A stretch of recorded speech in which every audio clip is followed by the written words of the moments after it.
Hi, ఈరోజు గోరుచిక్కుళ్ళు fry ఎలా చేసుకోవాలో చూద్దాం. ఉడకబెట్టేసుకుని తీసేసుకున్న గోరుచిక్కుళ్ళు పొయ్యి మీద బాండి పెట్టుకుని ఆయిల్ వేసుకుని బాగా కాగిన తర్వాత 3 గంటలు నూనె వేసుకున్నామండి. ఇప్పుడు బాగా కాగింది కదా, ఇప్పుడు కరివేపాకు వేసుకున్నాం. గోరుచిక్కుళ్ళు వేసేసుకుని ఒకసారి తిప్పేసుకున్నాం.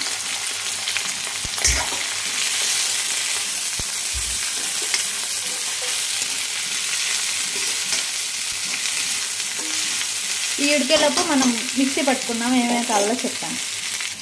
ఒక మిక్సీ జార్ తీసుకుని 2 టేబుల్ స్పూన్లు కారం, 2 టేబుల్ స్పూన్లు ధనియాలు వేసుకున్నాము. జీలకర్ర 2 టేబుల్ స్పూన్లు,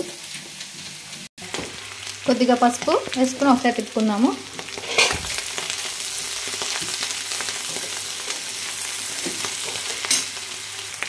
సాల్ట్ సరిపడా పింక్ సాల్ట్ వేసుకుంటున్నాం మేము.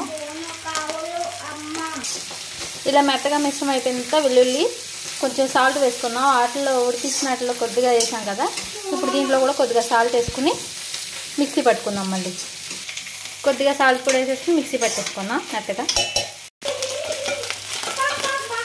ఇక వచ్చేసారు కదా, మెత్తగా వచ్చేసింది. ఇప్పుడు మనం అది ఉడికిపోయిన తర్వాత ఆ మిశ్రమంలో దీన్ని వేసేసుకున్నాం. చిక్కుళ్ళు ఇప్పుడు మగ్గిపోయింది కదా, ఇప్పుడు మిక్సీ వేసుకున్న మిశ్రమాన్ని దీంట్లో వేసేసుకున్నాం. వేసేసుకుని ఒకసారి తిప్పేసుకున్నాం.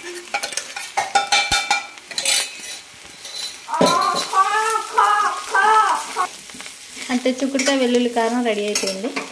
ఇంకా స్టవ్ ఆఫ్ చేసేసుకోవడమే.